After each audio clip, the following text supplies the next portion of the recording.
कुमार ने दिया है, उसके बाद से पूरे देश भर में एक बवाल मचा हुआ है।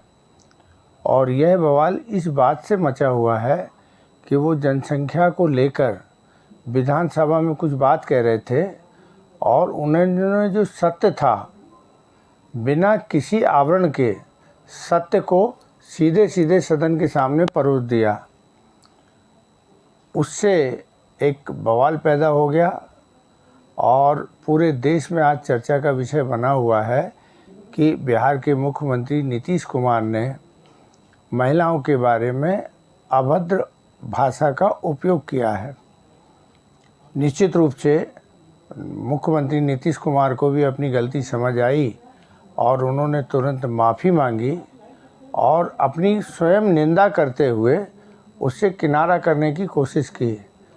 लेकिन भारतीय जनता पार्टी ना तो उन्हें माफ़ी देने के मूड में है और ना ही उनकी अपनी स्वयं की निंदा को स्वीकार करने के लिए तैयार है।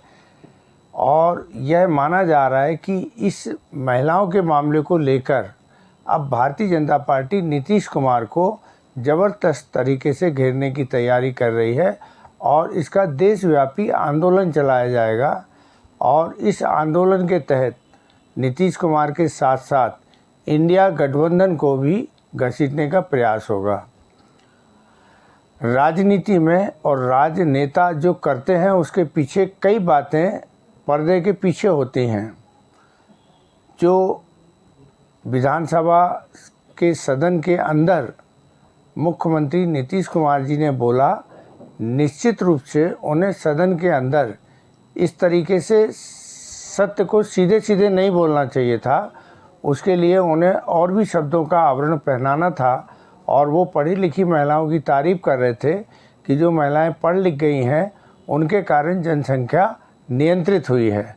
लेकिन जो उनका तरीका था सत्य बताने का वो इतना भोंडा था कि आज उसको लेकर पूरे देश भर में नीतीश कुमार सफाई देते फिर रहे हैं और भाजपा को एक मौका बड़ा भारी मिल गया और देश भर में भाजपा के कार्यकर्ता सब जगह सक्रिय हो गए और नीतीश कुमार के खिलाफ आंदोलन शुरू हो गए हैं।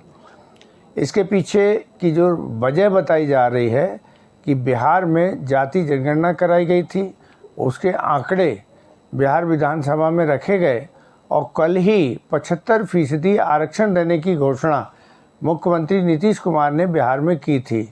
इससे भाजपा को राष्ट्रीय स्तर पर एक बहुत बड़ा झटका लगा था और चुनौती मिल रही थी।